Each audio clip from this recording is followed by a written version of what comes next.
lo que nos trae aquí no es cosa de broma.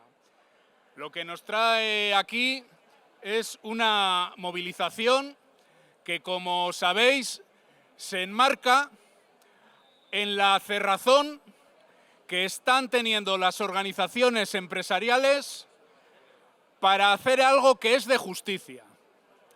Y lo que es de justicia es distribuir la riqueza que se viene creando en estos últimos años en nuestro país a través de los salarios. Distribuir la riqueza a la clase trabajadora a través de los convenios colectivos. Compañeros y compañeras, cuando se suspendieron o cuando se rompieron, espero que temporalmente, las negociaciones del llamado ANC, del Acuerdo por la Negociación Colectiva y el Empleo, las organizaciones sindicales acuñamos el eslogan que hoy nos trae aquí: salario o conflicto.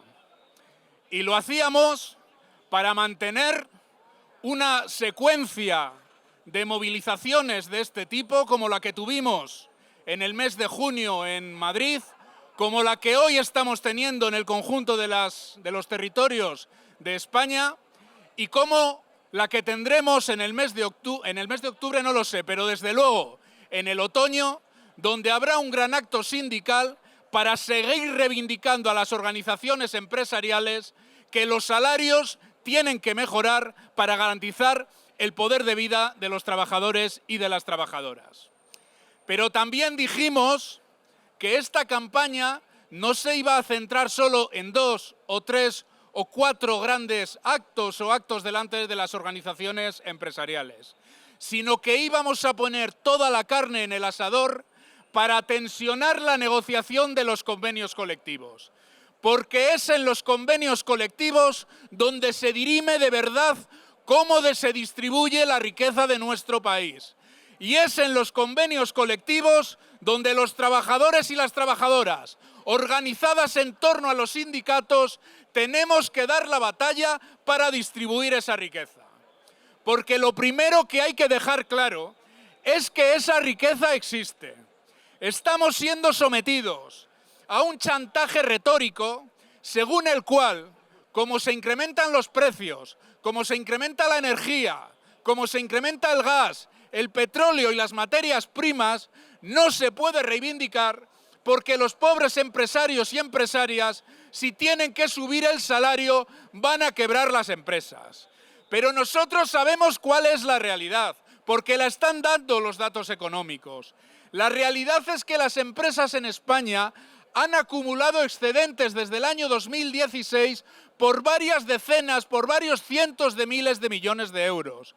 Y la realidad es que en España las empresas están repercutiendo el incremento de los costes de la energía y de las materias primas a los precios al consumo. Por eso es más cara la lista de la compra. Por eso salimos con un susto en el cuerpo cada vez que vaciamos la cesta de la compra en un supermercado y nos dicen que pagamos un 30% más de lo que pagábamos hace unos meses por los mismos productos. Las empresas están repercutiendo los precios para mantener sus excedentes, para salvaguardar sus beneficios. Y ante esa estrategia que dice que la inflación sube un 10%, pero que la inflación subyacente sube más de un 5%, es decir, la inflación que elimina los precios de la energía, es por lo que decimos que las empresas no pueden salvaguardar solo sus beneficios sin distribuir a sus trabajadores y a sus trabajadoras. Y dijimos que el salario o conflicto se iba a trasladar a los convenios colectivos, donde la clase trabajadora esté mejor organizada y esté más sindicalizada. Y compañeros y compañeras, así está ocurriendo. Estamos teniendo que llegar a subidas salariales muy por encima de las que ofertaba COE, con cláusulas de revisión, a través del recurso a la huelga en muchas ocasiones. En muchas más de las que nos gustaría, pero allí donde no queda más remedio y donde la gente trabajadora se empeña en dar salida a esos conflictos. Lo hemos visto en el metal de Cantabria, lo hemos visto en el metal de La Coruña. Ha costado 20 días de huelga en un conflicto, 7 días de huelga en otro, pero subidas salariales por encima del 11% y cláusula de revisión salarial, para que hasta el año 2024 no haya pérdida de poder adquisitivo. Y vaya si se podía hacer, y se ha hecho, y se han ganado esas batallas, como se ganarán batallas que estén por venir. Porque no vamos a renunciar a la mejora de los salarios, que lo tengan claro los que nos están escuchando desde esa casa, desde la COE y desde la CEIM.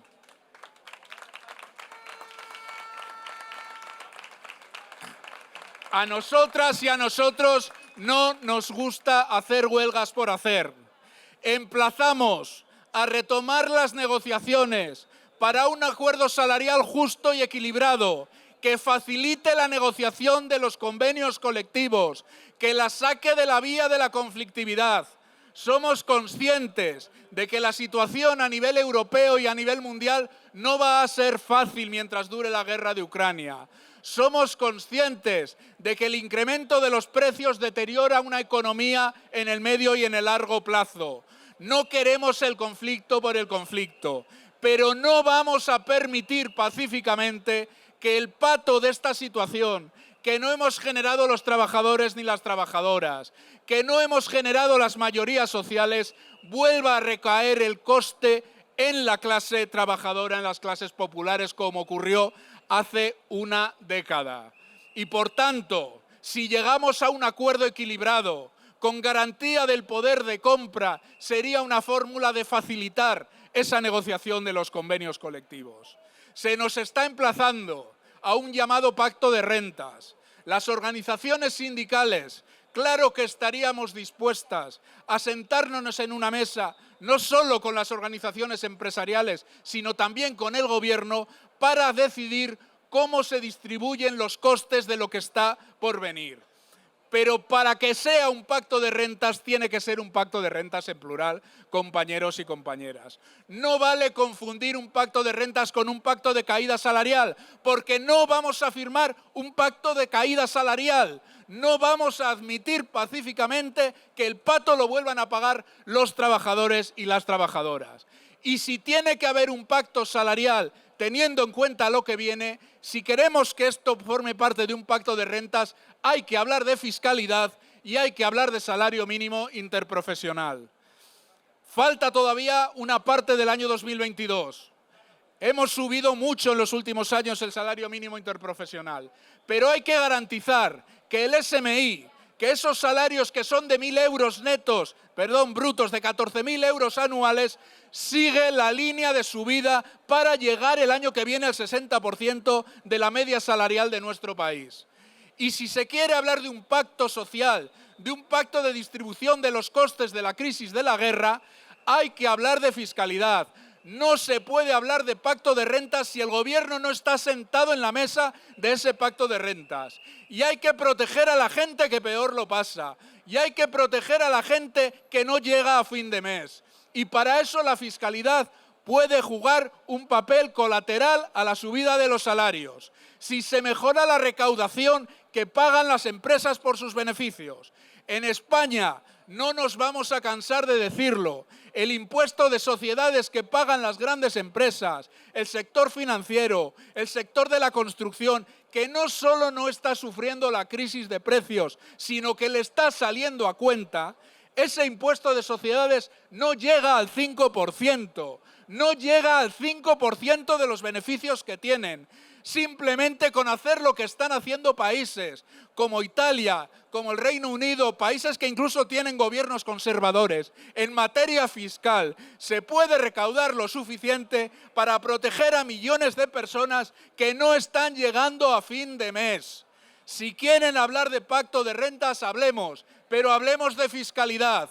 Hablemos de contener precios, hablemos de reducir los beneficios obscenos que tienen empresas energéticas, empresas eléctricas, empresas financieras y empresas de la construcción en nuestro país. Hablemos de esos beneficios, de cómo se distribuyen a la sociedad, de cómo se refuerzan los servicios públicos, de cómo se mejoran las plantillas y los salarios de un sector público que ha dado el callo en la pandemia cuando había que darlo, cuando había que jugarse la vida en la atención primaria o en las urgencias mientras otros hacían negocios con las mascarillas. Hay que retribuir a esa gente porque hay que reforzar unos servicios públicos para el conjunto de la ciudadanía, para que los clasistas, para que los machistas que ahora se espantan por viajes de no sé qué ministra o quieren dar dinero a quien gana más de 100.000 euros para disminuir las becas de la clase trabajadora, hay que oponerles una política económica alternativa al servicio de las mayorías, que entiendan las mayorías que de esta crisis también se puede salir de una forma distinta. Para eso estamos las organizaciones sindicales bajo el eslogan o salario o conflicto. Muchas gracias.